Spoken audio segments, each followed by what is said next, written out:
المرسلين أما بعد فأعوذ بالله من الشيطان الرجيم وذكر فإن الذكر تنفع المؤمنين نصیحت کیجیے، بے شک نصیحت مومنوں کو فائدہ دیتی ہے۔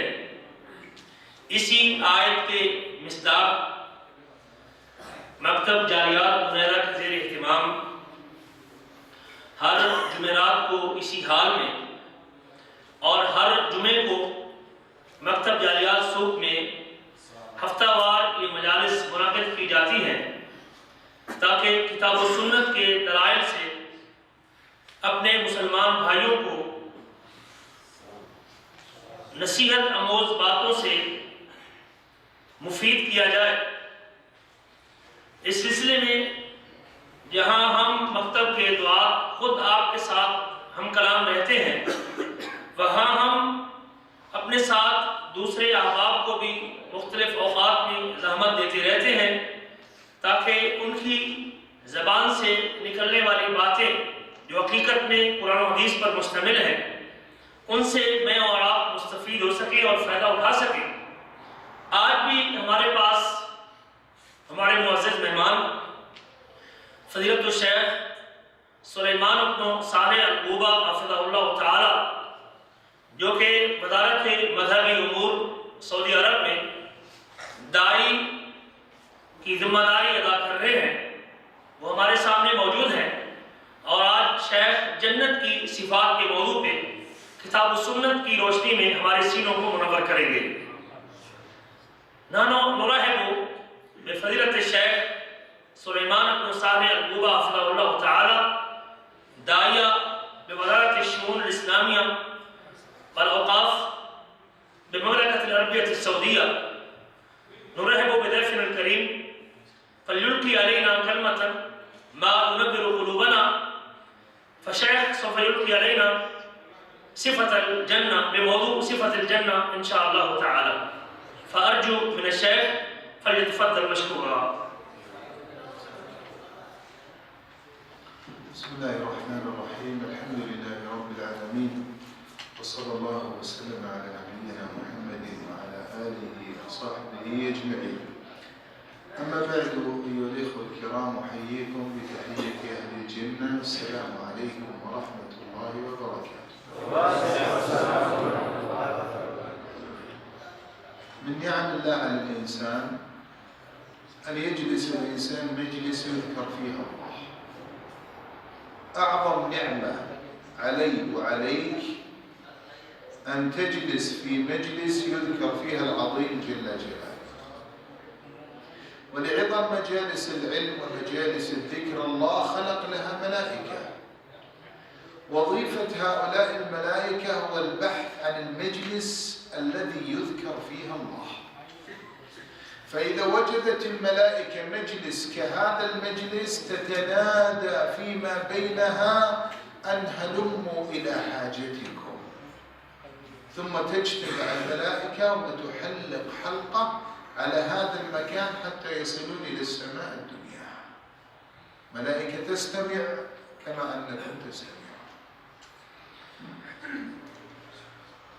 حمد و صلات کے بعد سب سے پہلے تو میں آپ کو اہل جنت کا تحیہ اور سلام پیش کرتا ہوں اور السلام علیکم سے اپنی گفتگو کا آغاز کرتا ہوں۔ یہ اللہ تعالیٰ کی نعمتوں میں سے ایک نعمت ہے کہ ہمیں ایسی مجلس میں بیٹھنے کی توفیق نصیب ہوئی ہے جو مجلس اللہ کے ذکر پر مبنی ہے اور اللہ کی یاد پر مشتمل ہے۔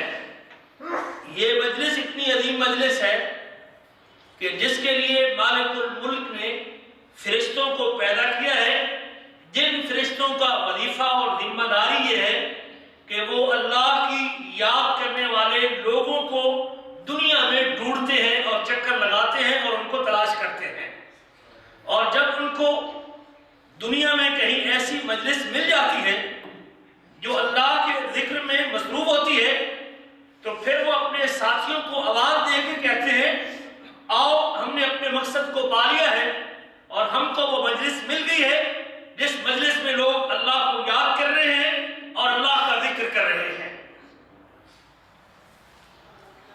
عندما ينتهي هذا المجلس تصعد الملائكة إلى الله، ثم الله جل جلاله وتقدست أسماؤه يسأل الملائكة وهو أعلم ويعلم من أين أتت الملائكة، لكن الله يريد أن يبين أن مجالس العلم مجالس عظيمة، فيقول لهم من أين أتيتم؟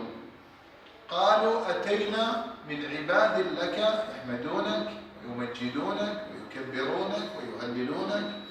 يقول الله وماذا يطلبون؟ تقول الملائكة يطلبون جنتك. قال ربنا وهل رأوا جنتي؟ قالوا لا يا رب ما رأوها. قال الله وكيف لو رأوها؟ قالت الملائكة لو رأوها لكانوا أشد لها طلبا. جب یہ مجلس اختتام پذیر ہوتی ہے اور وہ تلاش کرنے والے ملائکہ مالک الملک کے دربار میں اس مجلس کا ذکر لے کے جاتے ہیں اور اللہ جلال کے پاس پہنچتے ہیں اور اللہ تعالیٰ ان سے سوال کرتے ہیں کہ یہ لوگ کیا کر رہے تھے، حالانکہ اللہ جلال کے علم میں ہے کہ وہ کیا کر رہے ہیں۔ اللہ جلال سوال اس لیے کرتے ہیں تاکہ اس مجلس میں بیٹھنے والوں کی عظمت کو اجاگر کرے اور ان کے مقام کو اجاگر کرے۔ اللہ جلال پوچھتے ہیں کہ تم کہاں سے آئے ہو؟ وہ بتاتے ہیں کہ ہم دنیا کی فلاں جگہ سے اور فلاں کونے سے آئے ہیں اور ہم نے تیرے بندوں کو دیکھا جو تیری یاد میں مصروف تھے اور وہ تیرا ذکر کر رہے تھے۔ اللہ پوچھتے ہیں کہ کیا کر رہے تھے؟ وہ جواب دیتے ہیں کہ یحمدونک، وہ تیری حمد و ثنا کر رہے تھے، تیری تسبیح کر رہے تھے، تیری بزرگی بیان کر رہے تھے اور تیری کبریائی کو بیان کر رہے تھے اور وہ تیری یاد کے اندر مصروف تھے۔ حالانکہ اللہ جلال جانتے ہیں۔ اور پھر اللہ دوسرا سوال کرتے ہیں کہ ان کی طلب کیا تھی، وہ مانگتے کیا تھے۔ آگے سے فرشتے جواب دیتے ہیں کہ وہ تیری جنت کا سوال کرتے ہیں۔ اللہ جلال فرماتے ہیں ہل رؤوہا، جو جنت کا سوال کرتے ہیں کیا انہوں نے جنت کو دیکھا ہے؟ آگے سے ملائکہ جواب دیتے ہیں کہ نہیں اللہ انہوں نے جنت کو دیکھا تو نہیں ہے۔ اگر وہ اللہ تعالیٰ فرماتے ہیں اگر وہ دیکھ لیتے تو پھر کیا ہوتا؟ آگے سے ملائکہ فرماتے ہیں اگر وہ جنت کو دیکھ لیتے تو اس سے زیادہ تیری حمد و ثنا کرتے اور تیری بزرگی بیان کرتے اور تیری تقدیس بیان کرتے اور تیری اللہ اکبر کی بڑائی کا اعلان کرتے اگر وہ جنت کو دیکھ لیتے۔ فيقولون لا يا رب ما رأوها. قال الله كيف لو رأوها.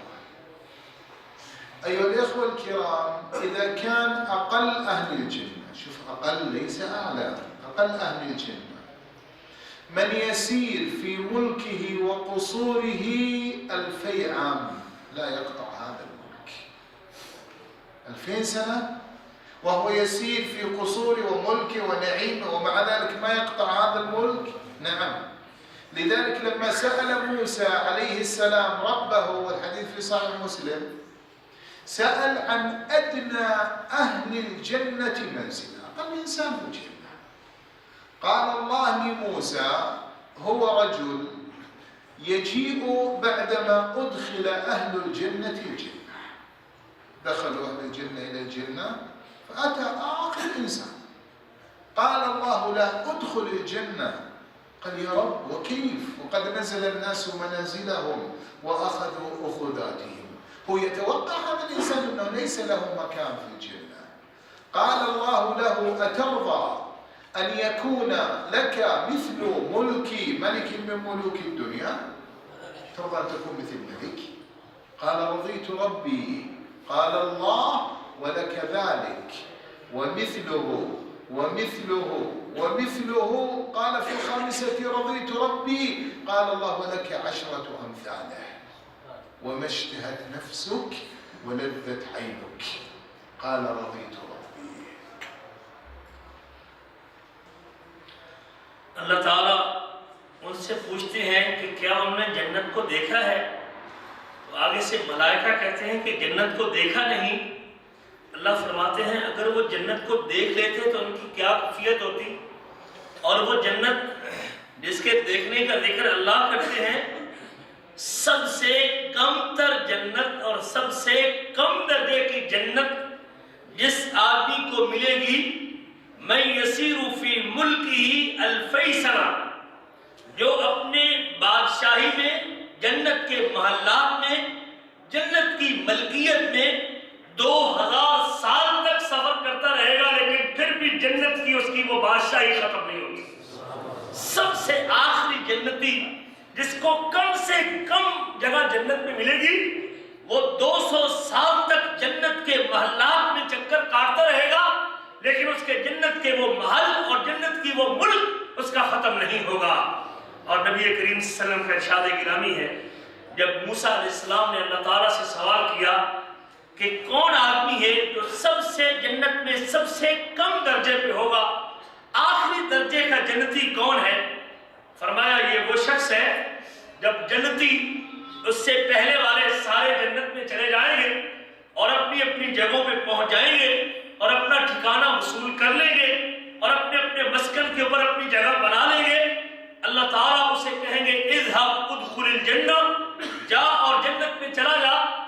اور لیکن وہ ذہن میں یہ خیال کرے گا کہ جنت تو ساری کی ساری بھر چکی ہے، جنت میں تو آپ معلوم نہیں جگہ بچے گی کہ نہیں ہوگی، جنت مجھے ملے گی کہ نہیں، جگہ ملے گی کہ نہیں ملے گی، لیکن اللہ جلال پھر اسے کہیں گے اذهب ادخل الجنہ، جا جنت میں چلا جا۔ اور پھر اللہ تعالیٰ اسے مخاطب کر کے کہیں گے اترضى ان تكون لك مثل ملک ملک من ملوک الدنیا، کیا تو یہ پسند کرتا ہے کہ تجھے جنت میں دنیا کے بادشاہ جتنی بادشاہی مل جائے؟ وَمِثْلُهُ وَمِثْلُهُ وَمِثْلُهُ وَمِثْلُهُ وَمِثْلُهُ، اور پھر اس کی مثل 2 اور اس کی مثل 3، اس کی مثل 4 اور اس کی مثل 5۔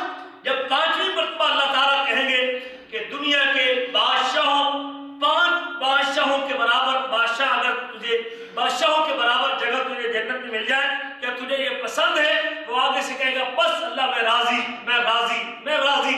اور اللہ تعالیٰ کہیں گے جا اس سے 10 گنا مزید تجھے جنت میں عطا کرنے والا۔ فهذا أقلهم. فقال موسى عليه السلام يا رب وأعلاهم منزلة، إذا كان هذا أقل إنسان كيف أعلى إنسان؟ قال الله لموسى أولئك الذين أردت غرست كرامتهم بيدي وختمت عليها فلا تعلم نفس ما أخفي لهم من قرة أعين جزاء بما كانوا يعملون۔ فأخفى الله ماذا سيعطي الله أهل الدرجات العالية والمنازل العالية والتي نسأل الله أن نكون منها۔ یہ تو وہ آدمی تھا جو آخری درجے کا جنتی ہے، جس کو دنیا کے بادشاہ کے برابر اور اس کے 10 گنا جنت میں بادشاہی ملنے والی ہے۔ تو موسیٰ علیہ السلام نے رب ذوالجلال سے دوسرا سوال کیا کہ جنت میں سب سے بلند مقام کون حاصل کرے گا؟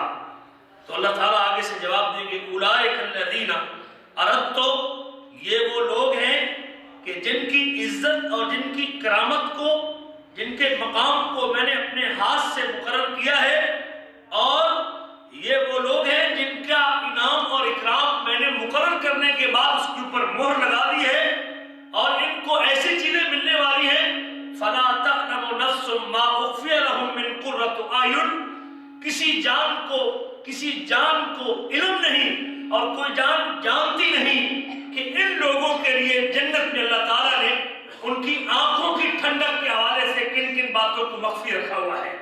کون کون سی وہ چیزیں ہیں جو اللہ نے عالی مقام لوگوں کے لیے چھپا کے رکھی ہیں، وہ رب ذوالجلال جانتے ہیں، اللہ کے علاوہ کسی کے دل میں اس کا تصور آنا بھی ناممکن ہے۔ إذن الآن عرفنا كم سيعطي الله هذا الإنسان في الجنة. أما قصورها فقد بناها الله جل جلاله، لبنة من ذهب ولبنة من فضة وملاطها يعني ما بين اللبنات ليس الإسمنت وملاطها المسك وحصباؤها اللؤلؤ والياقوت وتربتها الزعفران. بناها الله وغرسها بكرامته جل جلاله وتقدست أسماؤه. إن سألت عن أشجارهم أشجار أهل الجنة يقول النبي عليه الصلاة والسلام ما من شجرة إلا ولها ساق من ذهب ولها ساق من فضة، وأما ثمارها فألين من الزبد وأحلى من العسل.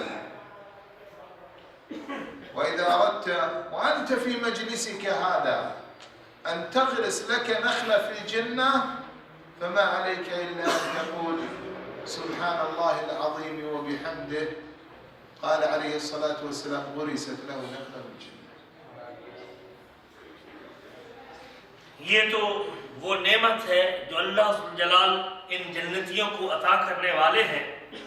اگر آپ اس جنت میں محلات کے بارے میں اور اصول کے بارے میں پوچھتے ہیں تو اللہ نے ایسے عظیم محل تیار کیے ہیں جس کی ایک اینٹ سونے کی ہے اور دوسری اینٹ چاندی کی ہے، اور جس گارے کے ساتھ ان اینٹوں کو لگایا گیا ہے وہ گارا کستوری کا ہے، اور جو مٹی اس کے اندر پڑی ہوئی ہے وہ مٹی زعفران کی ہے، اور جو سنگریزے ان محلات کے اندر ہیں وہ ہیرے اور جواہرات کے ہیرے ہیں، جواہرات کے ہیرے ہیں، جواہرات اور موتیوں کے بنے ہوئے ہیں۔ اور اگر آپ اس جنت کے درختوں کے بارے میں پوچھتے ہیں کہ اس کے درخت کتنے قیمتی ہیں، اللہ کے نبی فرماتے ہیں ما من شجرۃ، جنت کے جو درخت ہیں اس کے دو تنے ہیں، ان میں سے ایک تنا سونے کا ہے اور ایک تنا چاندی کا ہے، اور اگر ان درختوں پر لگے پھل کا سوال کرتے ہو تو وہ پھل اتنے بہترین ہیں کہ جو نرم اتنے ہیں جیسے مکھن ہوتا ہے، اور میٹھے اتنے ہیں کہ شہد سے بھی زیادہ لذیذ اور مزیدار لگیں گے۔ اللہ اکبر کبیرہ۔ اور آپ لوگ بھی چاہتے ہیں کہ اس جنت میں میرا اور آپ کا ایک درخت لگ جائے تو پھر اسی مجلس میں ایک مرتبہ سبحان اللہ کہہ دو، مالک الملک جنت میں میرا اور آپ کا بھی ایک درخت لگا دیں گے، اور جنت میں ایک درخت مجھے اور آپ کو بھی نصیب ہو جائے گا۔ ذكر النبي صلى الله عليه وسلم أن سعة أبواب الجنة قال ما بين مصراعيها 40 سنة، ما بين المصراعين تخيل الباب 40 سنة، وليأتين عليه يوم وهو كظيظ من الزحام، من زحام الناس يزاحمون على أبواب الجنة، نسأل الله أن نكون إياكم منهم. لا شك أيها الإخوة الكرام أن الله حرم على الإنسان في الدنيا ملابس الحرير، حرم عليهم الحرير وجعل لباسهم هناك من الحرير والذهب، وأنعم بذاك اللباس. جہاں تک جنت کے دروازوں کا سوال ہے، جنت کے دروازے اتنے کھلے اور وسیع ہیں کہ ان کے دو پارٹوں کا جو فاصلہ ہے وہ 40 سال کی مسافت پر مشتمل ہے۔ اگر جنت کی ایک طرف کے دروازے کے ایک کونے سے دوسرے کونے تک، دروازے کے دوسری سائیڈ تک کوئی آدمی اس مسافت کو طے کرنا چاہے گا تو 40 سال لگ جائیں گے جنت کے دروازے کی ایک سائیڈ سے دوسری سائیڈ تک جانے کے لیے۔ اتنا خوبصورت دروازہ ہے، اور نبی کریم فرماتے ہیں کہ ایک وقت آئے گا کہ جنت کے اتنے کھلے دروازے پر لوگوں کا اتنا رش اور اتنی بھیڑ ہوگی کہ اللہ اکبر، اتنے کھلے دروازے سے بھی لوگ بھیڑ کے ساتھ جنت کے اندر داخل ہوں گے۔ اور اگر آپ پوچھتے ہیں جنت کے لباس کے حوالے سے تو جنت میں لباس ریشم اور حریر کا ملنے والا ہے، جس کو دنیا میں مومنوں پہ اللہ نے حرام قرار دیا ہے، لیکن مالک الملک اگر دنیا میں منع کرتے ہیں تو جو دنیا میں اس ریشم کے استعمال سے رکا ہوا ہے اللہ اس کو انعام کے طور پہ جنت میں ریشم کا لباس پہنائیں گے، اور وہ کس قدر خوش نصیب آدمی ہے جس کو قیامت کے دن جنت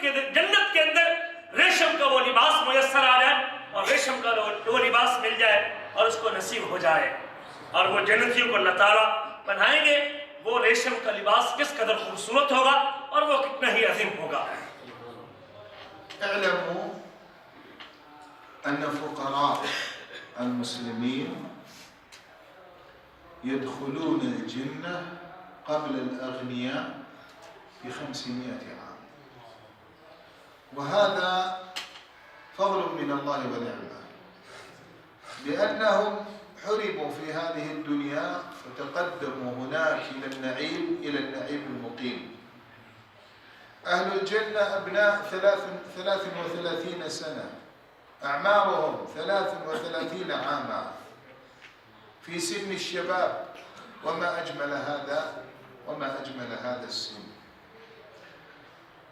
حرم عليهم الموسيقى على أهل الإسلام في هذه الدنيا، حرم عليهم ذلك لكي ينعموا بالموسيقى التي يعطيهم الله في الجنة، وهي تلك الريح التي تأتي ثم تدخل في أغصان أشجار الجنة ثم تحدث صوت يشبه صوت كل طير في الجنة. فلا إله إلا الله، أي نعيم ذاك النعيم. جان لو کہ فقیر مسلمان، غریب مسلمان، غنی اور مالدار مسلمانوں سے 500 سال پہلے جنت میں داخل ہو جائیں گے. اس لیے اگر آج دنیا میں اللہ ذوالجلال نے ان کو مال و دولت سے محروم رکھا ہے اور ان کو گزارے کا مال و اسباب عطا کیا ہے اور ان کو صرف ضرورت کے مطابق رہنے کے لیے سکن اور مسکن دیا ہے اور پہننے کو کپڑے صرف ضرورت کے مطابق دیے ہیں، اور وہ اللہ کی اس نعمت پہ بھی شکر گزار ہے اور اسی کے اوپر وہ قناعت کر رہا ہے اللہ، اور پھر اللہ کی اطاعت میں لگا ہوا ہے اور اللہ کا شکر گزار ہے، اس شکریہ کے صلے میں مالک الملک اس کو قیامت کے دن امیر لوگوں سے 500 سال پہلے جنت میں داخل کر دے گا. اور خیال کیجئے گا جنت میں جانے کے بعد جو جنتیوں کی عمر ہے وہ 33 سال کے نوجوان ہوں گے. وہ دنیا میں بوڑھے ہوں گے لیکن جنت میں جانے کے بعد اللہ ان کو 33 سال کے نوجوانوں کی شکل میں تبدیل کر دے گا. اور یہ کتنی بہترین عمر ہے جو انسان کو جنت میں ملنے والی ہے. اللہ نے دنیا میں موسیقی کو حرام قرار دیا ہے. گانا بجانا آج اللہ نے مجھے اور آپ کو سننے سے منع کیا اور روکا ہے. گانے بجانے سے اللہ نے اور میرے رسول نے ہم کو اس کے قریب جانے سے منع کیا ہے اور شریعت نے ہمارے اوپر حرام قرار دیا ہے. آج میں اور آپ اس کی عارضی لذت کو چھوڑ دیتے ہیں اس لیے کہ میرے رب نے اس سے روکا ہے. اللہ ذوالجلال اس رکنے کے سلے میں اس کو جنت میں لے جانے کے بعد وہ چیز عطا کرنے والے ہیں جو اس موسیقی سے بھی زیادہ کانوں کے لیے لذیذ ہوگی. اور وہ کیا ہوگی؟ وہ جنت میں ہوا چلے گی اور ہوا جب درختوں کے بیچ سے گزرے گی اور درختوں کے پتوں کو کراس کرے گی، اس جنت کے درختوں کے پتے کو کراس کرتے ہوئے ہوا کی جو آواز آئے گی وہ جنت کے اندر چہچہانے والے پرندوں کی طرح ہوگی اور وہ دنیا کی موسیقی سے بھی زیادہ لذیذ اور مزیدار ہوگی. جو آدمی کو اس جنت میں لے جانے کے بعد اللہ اس کو وہ عطا کرنے والے ہیں اور یہ اس خوش نصیب کو ملے گی جو آج اپنے اللہ کا حکم مان کے اس گندگی سے اپنے کانوں کو بچائے ہوئے ہے. کل اللہ تعالیٰ اس کے سلے میں اس کو جنت کی یہ بہترین آواز سنانے والا ہے. أما جمالهم فجمال يوسف عليه السلام الذي أعطاه الله نصف الحسن، فأهل الجنة بجمال يوسف عليه الصلاة والسلام. وللمؤمن في الجنة خيمة من لؤلؤة مجوفة طولها في السماء 60 ميلا. إذا كانت بأميالنا في الدنيا فربما تقارب 100 كيلو طولها في السماء. لؤلؤة مجوفة له أهلون في هذه الخيمة يطوف على بعضهم فلا يرى بعضهم بعضا فضلا من الله ونعمة. جنتیوں کے رہنے کے جو محل اور مسکن ہے، اہل جنت کو اللہ تعالی جنتی کو ایک خیمہ عطا کرے گا، جو خیمہ ایک موتی کا بنا ہوا ہوگا. ایک موتی کا وہ خیمہ ہے، اور جس موتی کی لمبائی 60 میل ہوگی، اور اس 60 میل کو آج دنیا کے کلومیٹروں پہ تقسیم کرے تو 100 کلومیٹر کے برابر، جو 100 کلومیٹر کے برابر اس کی لمبائی بنے گی. اور اسی خیمے کے اندر اس کی گھر والے اور اس کی اہل و عیال بھی ہوں گے، اور وہ اسی خیمے میں اپنی کئی اہلیوں کے پاس جائے گا اور کئی زوجات کے پاس جائے گا. اور اسی خیمے میں رہنے کے باوجود ایک بیوی کے پاس ہے تو دوسری بیوی کو نظر نہیں آئے گا، دوسری کے پاس ہے تو تیسری کو نظر نہیں آئے گا، تیسری کے پاس ہے تو چوتھی کو نظر نہیں آئے گا. یہ اس خیمے کا کمال ہے جو ایک موتی کا بنا ہوا ہے اور جو 60 میل لمبا ہے، جو اللہ جنتی کو عطا کرنے والے ہیں. أما أزواجهم فالحور العين، حور العين التي أنشأهم الله في الجنة إنشاء، كواعب أتراب لهن خدود كالورود والتفاح، وثغور كاللؤلؤ المنظور. أي نعيم لمن فاز بحوريات أهل الجنة. وأنت ترى وجهك في صحن خدها، وترى مخ ساقها، مخ الساق الذي يجري في ساقها مخ، ترى هذا المخ من وراء اللحم والعظم والحلل والعصب، تراه كأنه شراب أحمر في زجاجة بيضاء.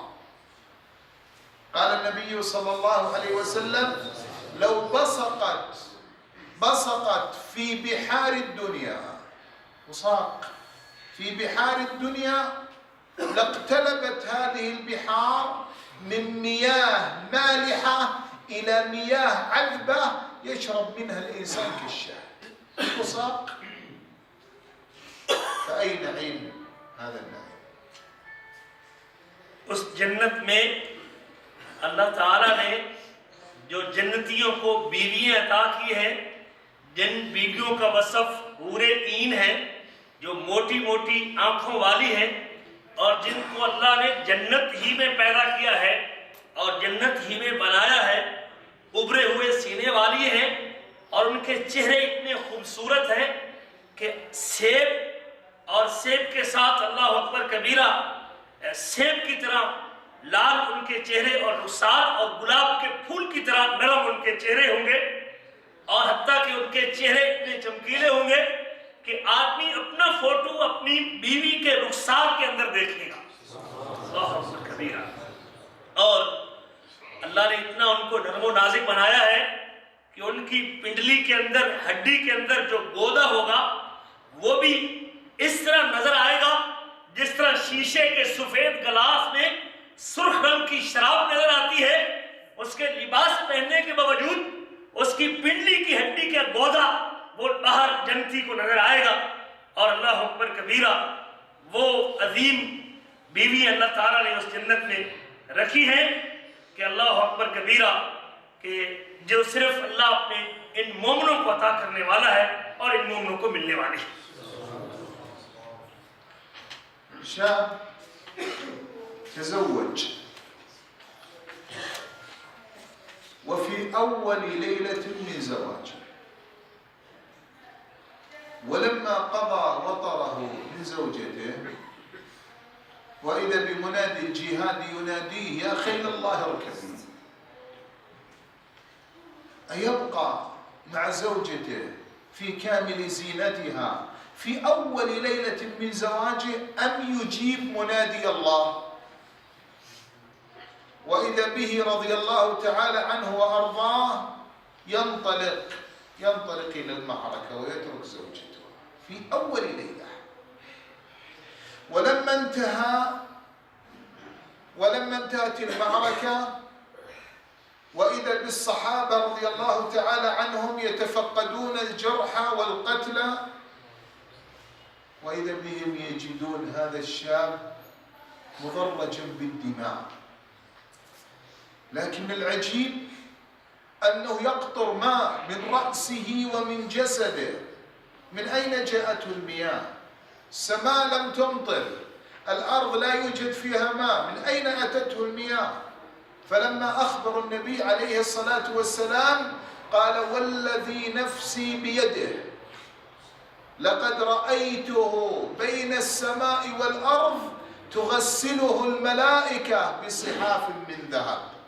فسألوا زوجها، فلما سألوها قالت: لقد خرج وهو جنب، فكان الجزاء أن تغسله الملائكة. ذاك حنظلة بن عامر رضي الله تعالى عنه وارضاه. یہ ایک نوجوان کا قصہ ہے جس کی شادی کی پہلی رات ہے اور وہ اپنی بیوی کے ساتھ موجود ہے اور اپنی ضرورت سے فارغ ہوتا ہے کہ اسلام کا منادی اور جہاد کی طرف سے بلانے والا نبی کریم کا ایک نمائندہ آواز دیتا ہے کہ آؤ جہاد کے میدان میں نکلو۔ اب یہ نوجوان جس کی شادی کی پہلی رات اور خوبصورت بیوی زیب و زینت کے ساتھ اس کے پاس موجود ہے، اب اس کو فیصلہ کرنا ہے کہ میں نے بیوی کے ساتھ رہنا ہے یا اپنے رب کے حکم پہ اپنے بستر کو چھوڑ کے میدان جہاد کے اندر اترنا ہے۔ آخر کار اس نتیجے پہ پہنچتا ہے کہ اپنی بیوی کو اسی حالت میں چھوڑ کے، اسی حالت و کیفیت میں اپنے گھر سے نکل کے نبی کریم صلی اللہ علیہ وسلم کے منادی کی آواز پر لبیک کہتے ہوئے جہاد کے میدان میں کود پڑتا ہے۔ جب معرکہ ختم ہوتا ہے، لڑائی ختم ہوتی ہے اور صحابہ کرام مقتول اور زخمی لوگوں کو تلاش کر رہے ہیں کہ کون شہید ہوا اور کون زخمی ہوا، ڈھونڈتے ڈھونڈتے ایک نوجوان پہ نظر پڑی۔ کیا دیکھتے ہیں کہ اس نوجوان کی ناش وہ پانی کے اندر ڈوبی ہوئی ہے اور اس کے جسم سے پانی کے قطرے گر رہے ہیں۔ اللہ اکبر کبیرہ۔ نبی کریم صلی اللہ علیہ وسلم کے سامنے جا کے سارا ماجرا سناتے ہیں۔ جہاد کا میدان ہے، یہاں تو پانی کی بوند بھی نہیں ہے، بارش کا قطرہ بھی نہیں ہے، لیکن اس نوجوان کے جسم سے پانی گر رہا ہے۔ ماجرا کیا ہے؟ معاملہ کیا ہے؟ نبی کریم صلی اللہ علیہ وسلم سوال کرتے اور آپ جواب دیتے ہیں: والذی نفسی بیدہ، مجھے قسم اس ذات کی جس کے ہاتھ میں میری جان ہے، لقد رأیت بین السماء والارض، میں نے ملائکہ کو دیکھا کہ وہ آسمان اور زمین کے درمیان اس نوجوان کو غسل دے رہے تھے، اس نوجوان کو غسل دے رہے تھے اور اس جوان کو نہلا رہے تھے، اور یہ اس پانی کے قطرے ہیں، وہ پانی کے قطرے ہیں اس کو غسل کا نتیجہ ہے۔ اور پھر جب پیچھے ان کی بیوی سے سوال کیا گیا، اس نے بتایا کہ یہ نوجوان بغیر غسل کے نکلا تھا، اور اگر اس کو دنیا میں رب کا حکم ماننے میں غسل کرنے کی فرصت نہیں ملی، اللہ کا حکم ماننے کے لیے گھر سے نکل پڑا ہے، تو پھر اس کو غسل دینے کے لیے مالک الملک آسمان سے ملائکہ کو بھیجتے ہیں اور وہ ملائکہ اس کو غسل دیتے ہیں، اور یہ حنظلہ بن عامر رضی اللہ تعالی عنہ ہے۔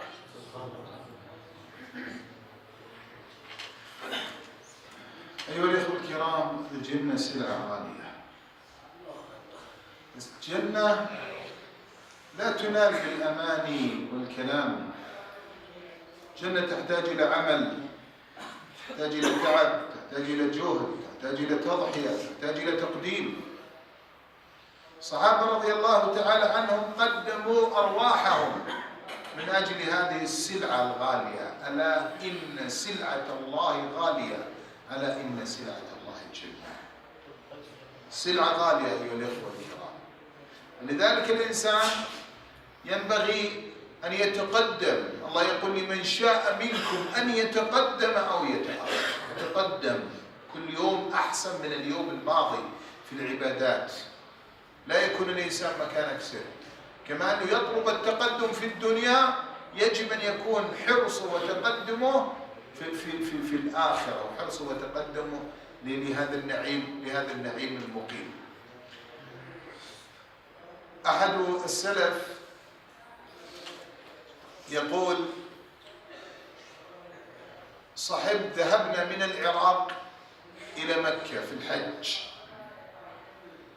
وهو أبو سليمان الداراني رحمه الله. يقول ذهبنا من العراق إلى مكة، والرحلة تحتاج من العراق إلى مكة 2 شهر كاملين. قال ومعنا شاب لا يتكلم مع الناس، لا يتكلم مع أحد. إذا ركبنا ظل يقرأ القرآن ويذكر الله، وإذا نزلنا يصلي ويقرأ، ما يتكلم مع أحد. فقال أبو سليمان قلت لن أسأله ولن أشغله، تركته على عبادته.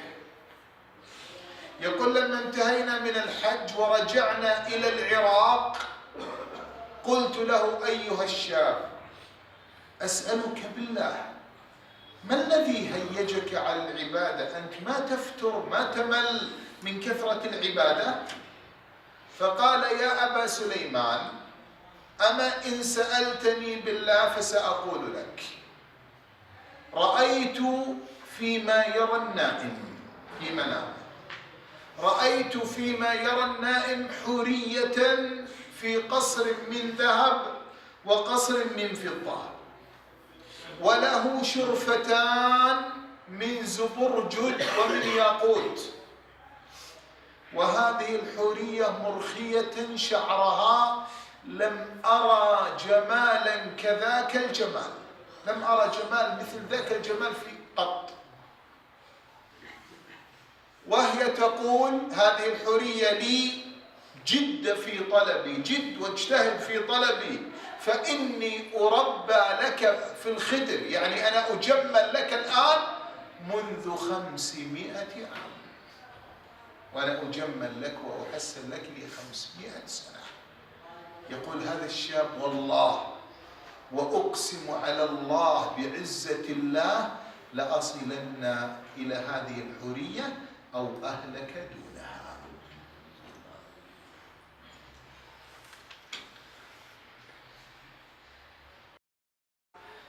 پیارے بھائیوں، جنت بڑی مہنگی چیز ہے، جنت بڑی مہنگی چیز ہے۔ صرف خواہشات اور تمناؤں سے جنت کو حاصل نہیں کیا جا سکتا، صرف تصورات اور خیالات سے جنت میں نہیں ملے گی۔ جنت کو پانے کے لیے قربانیوں کی ضرورت ہے، جان کی قربانی کی، مال کی قربانی کی، خواہش کی قربانی کی، نفس کی قربانی کی، اور جب تک اس مہنگے سودے کو حاصل کرنے کے لیے جو کچھ بھی آپ کے پاس ہے اس کو پانے کے لیے خرچ نہیں کریں گے تب تک یہ جنت نہیں ملنے والی۔ اور الا ان سلعۃ اللہ الغالیہ، بے شک اللہ کا سودا بڑا مہنگا ہے، اور اللہ کا سودا جو مہنگا ہے وہ جنت ہے۔ لمن شاء منکم یتقدم، تم میں سے جس کا جی چاہے وہ آگے بڑھے، یہ جنت آگے بڑھنے سے ملنی ہے۔ روم میں بیٹھ کے، گھر میں بیٹھ کے، خیالات میں تصور کر کے، ذہن میں سوچ کے نہیں، جو باقی لوگوں کو پیچھے چھوڑ کے اللہ کی بندگی اور عبادت میں آگے نکل جائے گا، خیر کے کاموں میں سبقت لے جائے گا، نیکی کے کاموں میں اگلی صف میں ہوگا، خیر اور بھلائی کے کاموں میں آگے بڑھ جائے گا، اس بڑھنے والے کو اللہ ذوالجلال یہ جنت عطا کرنے والے ہیں۔ آئیے میں آپ کو اس جنت کو پانے کے لیے ایک نوجوان کا قصہ بھی سناتا جاؤں، جس قصے کو ابو سلیمان دارانی نے روایت کیا ہے۔ یہ ہمارے سلف صالحین میں سے ایک ہے۔ کہتے ہیں کہ میں حج کرنے کے لیے عراق سے مکہ مکرمہ کے لیے روانہ ہوا، جو عراق سے مکہ 2 مہینوں کی پیدل مسافت کا سفر تھا۔ اس سفر کے دوران میرے ساتھ ایک نوجوان تھا، اور وہ نوجوان ہم نے دیکھا کہ جب قافلہ چلتا پھر بھی قرآن کی تلاوت کرتا، جب سوار ہوتا پھر بھی قرآن کو پڑھتا، جب قافلہ رکتا پھر بھی قرآن کی تلاوت کرتا، جب سواری سے نیچے اترتا پھر نماز پڑھنا شروع کر دیتا۔ نماز اور عبادت اور تلاوت قرآن کے اندر اتنا مشغول اور لگا ہوا ہے کہ میں نے سوچا کہ اب اگر میں اس سے سوال کرتا ہوں کہ اس کا وقت ضائع ہوگا، تو میں اس کا وقت ضائع نہیں کرنا چاہتا۔ اس کی بندگی و عبادت میں اس کا اتنا وقت بھی نہیں لینا چاہتا کہ وہ اللہ کی عبادت اور تلاوت قرآن میں جو ہے نا وہ مشغول ہو جائے۔ آخر کار ہم نے حج کیا اور حج کرنے کے بعد جب واپس اپنے علاقے عراق چلے گئے تو میں نے اس نوجوان سے سوال کیا کہ آخر کیا وجہ ہے کہ تم اتنی زیادہ اللہ کی بندگی میں لگا ہوا ہے، اتنی زیادہ تلاوت قرآن اور اس قدر نماز کا اہتمام اور اس قدر نیکی کے لیے تو آگے بڑھ رہا ہے؟ تو وہ آگے سے کہتا ہے اللہ کی قسم اگر تو نے پوچھ لیا ہے تو میں تجھ کو بتا دیتا ہوں۔ میں نے ایک رات خواب میں دیکھا کہ خواب میں نے جنت کے 2 محل اور 2 بنگلے دیکھے ہیں، اور ان جنت کے 2 بنگلوں کے درمیان میں نے ہیرے اور جواہرات چمکتے دیکھے، اور ان محلات کے اوپر موتی اور زمرد کے ہیرے لگے ہوئے ہیں اور موتی لگے ہوئے ہیں۔ میں نے کیا دیکھا کہ ان 2 محلوں میں ایک خاتون اور ایک جنت کی حور مجھے نظر آئی ہے، اور خواب کے اندر کیا دیکھتا ہوں اس کے بال کھلے ہوئے ہیں، اور وہ عورت اور وہ جنت کی خاتون مجھ سے مخاطب ہو کے کہتی ہے کہ مجھے 500 سال سے تیرے لیے مزین کیا جا رہا ہے اور سوارا جا رہا ہے۔ 500 سال سے مجھے تیرے لیے پالا جا رہا ہے اور پیار کیا جا رہا ہے۔ کہتے ہیں مجھے اللہ کی قسم ہے میں نے اپنے آپ پر یہ لاگو کر لیا ہے کہ میں نے جس طریقے سے بھی اللہ کی بندگی و عبادت کر کے اس خاتون کو پا سکتا ہوں تو پاؤں گا۔ اگر اس سلسلے میں میری جان بھی چلی گئی تو میں اپنی جان بھی قربان کر دوں گا، لیکن اپنے اس ہدف سے پیچھے نہیں اٹھوں گا۔ اللہ کی عبادت کرتے کرتے میں اپنے اس مقصود کو پانے کی پوری کوشش کروں گا۔ أيها الأخوة الكرام، السلعة غالية، وهذه السلعة تحتاج منا إلى صبر. الإنسان يصبر في هذه الدنيا الدنية،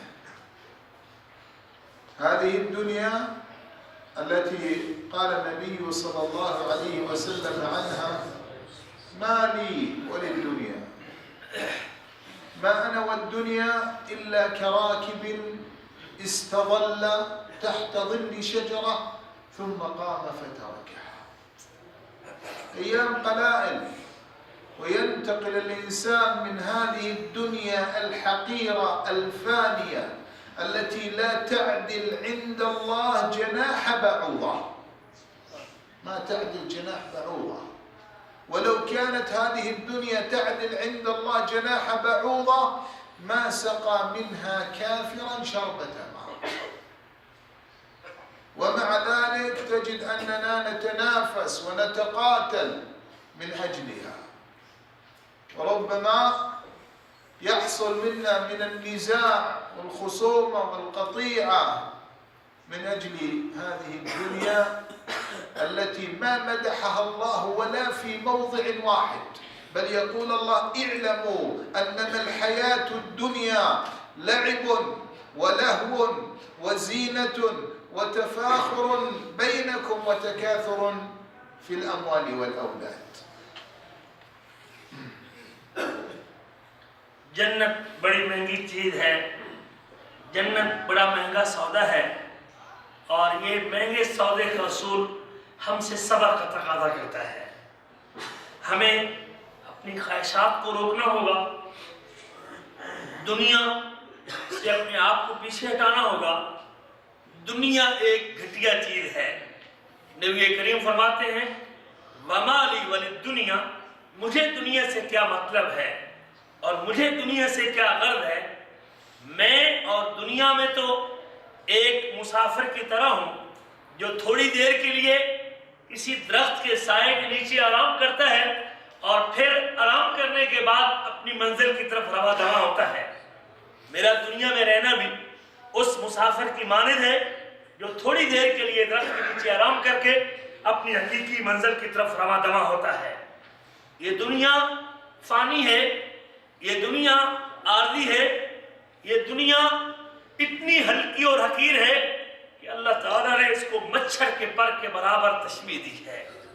اگر اس دنیا کی قیمت مچھر کے پر کے برابر بھی ہوتی تو نبی کریم فرماتے ہیں اللہ مالک الملک کسی کافر کو پانی کا ایک گھونٹ نہ دیتے اگر یہ دنیا مچھر کے برابر پر کے برابر بھی ہوتی۔ آج میری اور آپ کی کوششیں اس دنیا کو پانے کے لیے ہیں جس کو نبی کریم نے اتنا گھٹیا قرار دیا ہے، اور ہم اس آخرت سے بھولے ہوئے ہیں جس آخرت کی کوئی مثال موجود نہیں ہے، جس کی عظمت اور جس کا مقام، جس کی وسعت آپ کے سامنے ہے۔ یہ دنیا ہے، اللہ اکبر، یہ دنیا ہے جس کو اللہ تعالیٰ نے پورے قرآن مجید میں کسی ایک آیت میں بھی دنیا کی تعریف اور دنیا کی مدح نہیں کی۔ دنیا کی مدح اللہ نے ایک آیت کے اندر بھی نہیں کی، جبکہ اس کے مقابلے میں جنت اور آخرت کی تعریف بار بار اللہ نے کی ہے۔ بلکہ اللہ نے دنیا کی بے ثباتی اور دنیا کو گھٹیا، بلکہ دنیا کو کھیل اور تماشا کے ساتھ اپنی کتاب میں تعبیر کیا ہے۔ یہ تو مال اکٹھا کرنا، یہ ایک کھیل اور تماشا ہے جو عارضی زندگی ہے، جس کے لیے ہم نے قطع رحمی بھی کی ہوئی ہے، جس کے لیے ہم نے لڑائی بھی لی ہوئی ہے، جس کے لیے ہم نے حسد کی بیماری بھی دل میں سجائی ہوئی ہے، ہم نے لوگوں سے تعلق بھی توڑ رکھا ہے صرف عارضی دنیا کے لیے۔ تو پھر ہمیں اس کی حقیقت سے آگاہ رہتے ہوئے اپنی عاقبت کے لیے محنت کرنی چاہیے، جنت کے لیے آگے بڑھنا چاہیے۔ اس دنیا کیسے، اس دنیا میں دل لگا کے اپنے آپ کو اپنی آخرت سے معروم نہیں رکھنا چاہیے۔ سأطرح على الأخوان سؤال. شیخ کہتے ہیں میں ایک سوال کرنا چاہتا ہوں آپ سے۔ عندي 3 جوائز،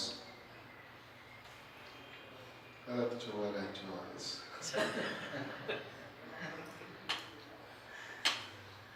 أعظم نعيم يعطى أهل الجنة ما هو؟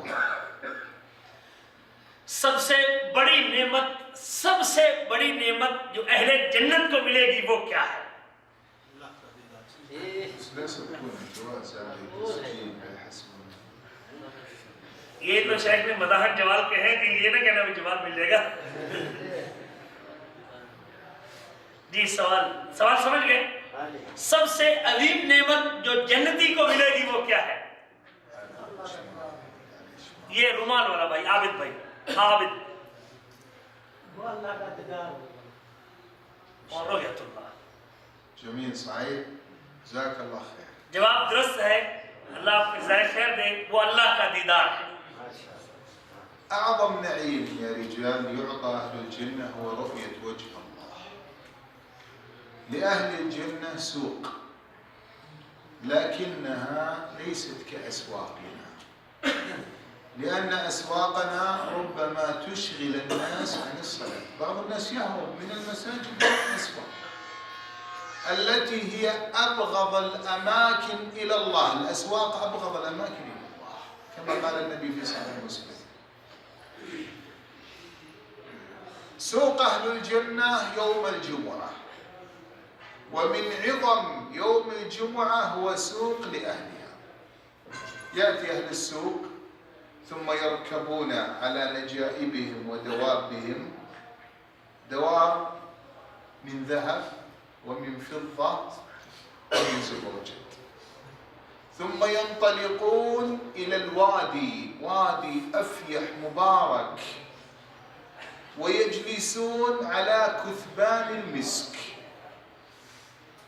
ثم تأتي ريح وتأخذ من هذا المسك ثم ترمي في وجوههم وفي نواصي خيلهم وفي نواصي دوابهم. لما يرجعون إلى بيوتهم وإلى زوجاتهم من الحور العين تقول زوجاتهم والله لقد ازددتم بعدنا حسنا وجمالا، ويقولون وأنتم والله ازددتم بعدنا حسنا وجمالا. جنت میں ایک بازار لگے گا، اور وہ بازار ہمارے بازاروں کی طرح نہیں ہوگا۔ ہمارے بازاروں کے بارے میں تو اللہ کے نبی نے فرمایا کہ پوری دنیا میں سے سب سے زیادہ غضب اور غصے کی کوئی جگہ ہے تو وہ بازار ہے۔ یہ بازار تو مجھے اور آپ کو نیکی اور عبادت سے روک دیتے ہیں اور نماز سے محروم کرتے ہیں، لیکن جو جنت، اہل جنت کا بازار ہے، وہ بازار جمعے کے دن لگے گا۔ اپنے محلات سے نکل کے اپنے مویشیوں اور جانوروں پر سوار ہو کے اس بازار میں آئیں گے اور وہ جانور بھی کوئی سونے کا ہوگا اور کوئی چاندی کا ہوگا اور کوئی زبرجد کا ہوگا، ہیرے اور جواہرات کے وہ جانور ہوں گے جس پر سوار ہو کے وہ آئیں گے، اور پھر بازار سے ایک وادی کا رخ کریں گے، جس وادی میں پہنچنے کے بعد ایک ہوا پھوٹے گی اور خوشبو نکلے گی، اور وہ خوشبو ہر چیز کو خوشبودار کر دے گی، اور جب لوگوں کے چہروں کو وہ کراس کرے گی وہ ہوا اور خوشبو، تو لوگوں کے حسن کو بھی مزید چار چاند لگا دے گی۔ اور شام کو جب جنتی اس وادی سے چکر لگانے کے بعد دوبارہ اپنے گھروں کو آئیں گے تو پھر کیا دیکھیں گے کہ ان کی جو بیوییں ہیں وہ پہلے سے بھی زیادہ حسین و جمیل ہو چکی ہیں، اور کہیں گے کہ تم تو پہلے سے زیادہ خوبصورت ہو چکی ہو۔ وہ آگے سے جواب دے گی کہ تم بھی ہم سے زیادہ اور پہلے سے زیادہ خوبصورت اور جمیل اور اس میں حسین و جمیل بن چکے ہو۔ في ذلك اليوم الله يأمر كرسيه ثم ينصب، ثم يأمر الله بمنابر على قدر أعمال الناس، أناس منابر من نور، وأناس منابر من ذهب، وأناس منابر من فضة، وأناس منابر من ياقوت، وأدنى الناس والله ما فيهم دني جالس على كثبان المسك. ثم الله يقول يا أهل الجنة يا من أطاعوني بالغيب ولم يروني.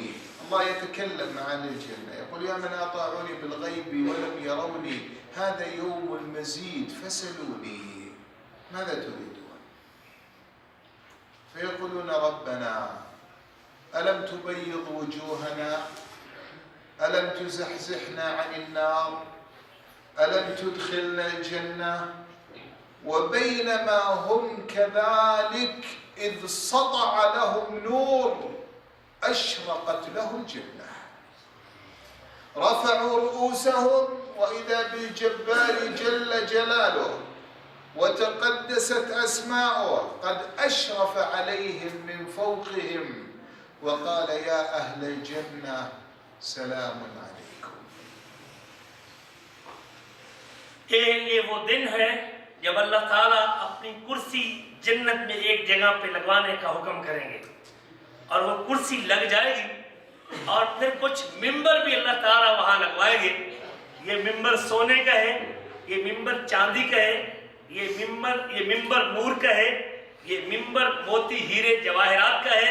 مختلف ممبر ہر جنتی کے مقابلے میں اور ہر جنتی کی نیکی اور تقوی کے مقابلے میں اور اس کے عمل کے نتیجے میں جس قدر دنیا میں عمل کیا ہوگا اسی قسم کا ممبر قیامت کے دن اس جمعے کے روز جب بازار سجا ہوگا اللہ تعالیٰ اس کے لیے ایک خاص ممبر لگا دیں گے، اور ان ممبروں میں سے سب سے ادنا درجے کا جو ممبر ہوگا وہ بھی کستوری کا ایک ٹیلا ہوگا جس کے اوپر ادنا درجے کا جنتی بیٹھا ہوگا۔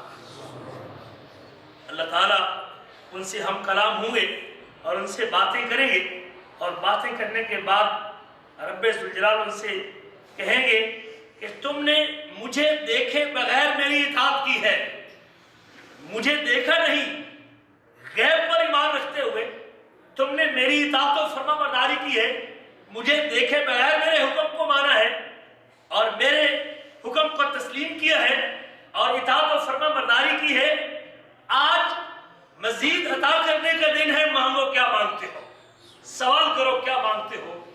آگے سے جنتی جواب دیں گے الم تبید وجوہنا، اللہ کیا تو نے ہمارے چہروں کو چمکا نہیں دیا؟ اللہ کیا تو نے ہم کو جہنم سے بچا نہیں لیا؟ اللہ کیا تو نے ہم کو جنت میں داخل نہیں کر دیا گیا؟ جب اتنی چیزیں تو نے دے دی، چہروں کو بھی چمکا دیا، آگ سے بھی بچا لیا، جنت میں داخل کر دیا، اب اور کیا مانگے تیرے سے؟ اور کیا مانگے؟ ابھی اسی حالت میں ہوں گے کہ جنت کی طرف سے ایک نور چمکے گا اور نور روشن ہوگا، اور وہ نور سارے لوگوں کو اپنی طرف متوجہ کرے گا، اور وہ رب ذوالجلال کا دیدار ہوگا۔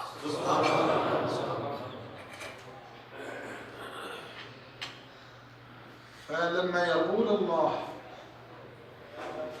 سلام عليكم فيردون بصوت واحد اللهم أنت السلام ومنك السلام تباركت يا ذا الجلال والإكرام. ثم يضحك الله لهم ويقول يا أهل الجنة يا من أطاعوني بالغيب ولم يروني هذا يوم مزيد فسلوني. فيقولون ربنا وجهك نتلذذ بالنظر إليه. ثم يكشف الله الحجب ويتجلى لهم ويغشاهم من نور الله ما لو أن الله قضى ألا يحترقوا لاحترقوا من نوره جل جلاله. الله نور السماوات والأرض. لا يبقى أحد في ذلك المكان إلا كلمه الله بلا ترجمان. يكلمه الله بلا ترجمان مشافهة. يقول الله له ألم تعمل كذا في يوم كذا؟ ألم تعمل كذا في يوم كذا؟ يقول يا رب لم تغفر لي. قال بمغفرتي بلغت ما بلغت. بمغفرة الله ورحمة الله وصلت إلى هذه المنزلة. فأي لذة لأسماع تسمع كلام الله، وأي لذة لأبصار ترى وجه الله. وجوه يومئذ ناظرة إلى ربها ناظرة. اللہ تعالیٰ جب نور ظاہر کرے گا تو کہے گا السلام علیکم، السلام علیکم. اللہ نے بندوں سے جنتیوں سے کہے گا تم پر سلامتی ہو. اللہ سلام کہے گا اور آگے سے جنتی جواب دیں گے اللہم انت السلام ومنک السلام تبارک یا ذا الجلال والاکرام. اللہ تو ہی سلام ہے، تو ہی سلامتی بخشنے والا ہے اور تیری طرف سے سلامتی آتی ہے اور بابرکت ہے اللہ جو کہ عزت و اکرام کا مالک ہے. اور پھر اللہ تعالیٰ ان کو دیکھ کے ہنسیں گے اور ہنسنے کے بعد اللہ تعالیٰ پھر کہیں گے تم وہ لوگ ہو جنہوں نے بن دیکھے میری اطاعت کی ہے، بغیر دیکھے میری پیروی کی ہے، مجھے دیکھے بغیر میرا حکم مانا ہے. مانگو تو صحیح کیا مانگتے ہو. جب دوبارہ اللہ تعالیٰ ان سے مخاطب کرے گا تو پھر وہ کہیں گے اللہ تیرے چہرے کا دیدار چاہتے ہیں، تیرے چہرے کی زیارت چاہتے ہیں. اور اللہ تعالیٰ اس وقت اپنے چہرے سے پردہ چاک کر دیں گے اور پردہ ہٹا دیں گے اور جنتی اللہ کے چہرے کا دیدار کرنے کے بعد وہ لذت اور سرور محسوس کریں گے جو ابھی تک جنت کی کسی نعمت میں ان کو نصیب نہیں ہوا تھا. اور پھر وہ اللہ ہے جو کہ آسمانوں اور زمینوں کا نور ہے. اس کا نور اس قدر نور ہوگا اگر رب ذوالجلال نہ چاہتے، اللہ تعالیٰ نہ بچاتے تو اس کے نور کی وجہ سے اس کے سامنے موجود ہر چیز جل کے راکھ ہو جاتی. لیکن مالک کی قدرت سے وہ لوگ جلیں گے نہیں بلکہ ان کو لذت آئے گی، ورنہ اس کا نور اتنا تیز ہے کہ اس کے نور کے سامنے کوئی چیز بچ نہیں سکتی. اور پھر اللہ تعالیٰ ان سے بغیر ترجمان کے باتیں کریں گے، بغیر ترجمان کے باتیں کریں گے. کوئی بیچ میں ترجمہ کرنے والا نہیں ہوگا، ڈائریکٹ اللہ تعالیٰ ان سے باتیں کریں گے اور کہیں گے میرے بندے تو نے یہ گناہ کیا کہ نہیں کیا، تو نے یہ گناہ کیا کہ نہیں کیا، تو نے یہ گناہ کیا کہ نہیں کیا. وہ آگے سے کہے گا اللہ تو نے معاف نہیں کر دیا، اللہ تو نے معاف نہیں کر دیا، پھر گناہ یاد کرواتے ہو. اللہ تعالیٰ کہیں گے یہ میری مغفرت کا نتیجہ ہے کہ آج تو اس مقام پہ پہنچا ہوا ہے، میرے معاف کر دینے کا نتیجہ ہے کہ آج تو اس مقام پہ آیا ہوا ہے. آج یہ لذت جس سے جنتیوں کے کانوں میں رس گھلے گی، کس قدر وہ عظیم لذت ہے. جس کانوں میں اللہ کی آواز پڑے گی وہ کانوں میں آنے والی آواز کتنی لذیذ ہوگی. جس کانوں میں اللہ کی آواز آئے گی اور اللہ کے بول آئیں گے اور وہ آنکھیں کتنی مزیدار اور وہ دیکھنا کتنا پیارا ہوگا جن آنکھوں سے لوگ اپنے رب کا دیدار کر رہے ہوں گے. اللہ ہمیں وہ دیدار نصیب فرمائے.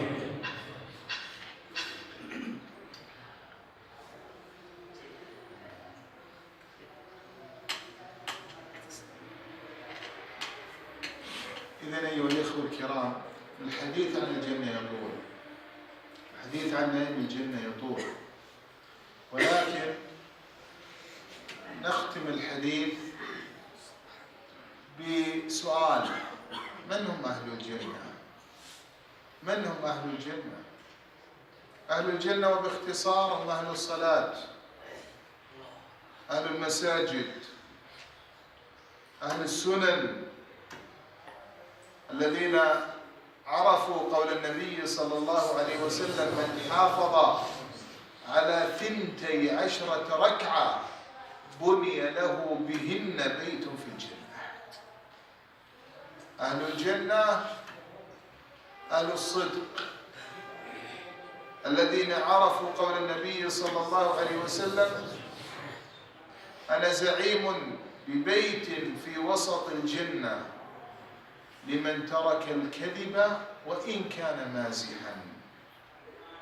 أهل الجنة هم أهل الأخلاق العظيمة. يقول النبي عليه الصلاة والسلام: أنا زعيم ببيت في أعلى الجنة لمن حسن خلقه. أهل الجنة هم الآمرون بالمعروف والناهون عن المنكر. أهل الجنة أيها الأخوة الكرام هم الذين يبتعدون عن النظر للحرام وعن سماع الحرام، ما يسمى بالغناء وهو في حقيقته غثاء. أهل الجنة هم الذين علموا أن في أموالهم حق معلوم للسائل والمحروم، فقاموا بتفريج كربة لإنسان، ليتيم، لمسكين. علموا وقدموا لأنهم يعلمون أن السلعة غالية تحتاج إلى ثمن، تحتاج إلى بذل. قدم له أسلافنا أرواحهم رضي الله تعالى عنهم.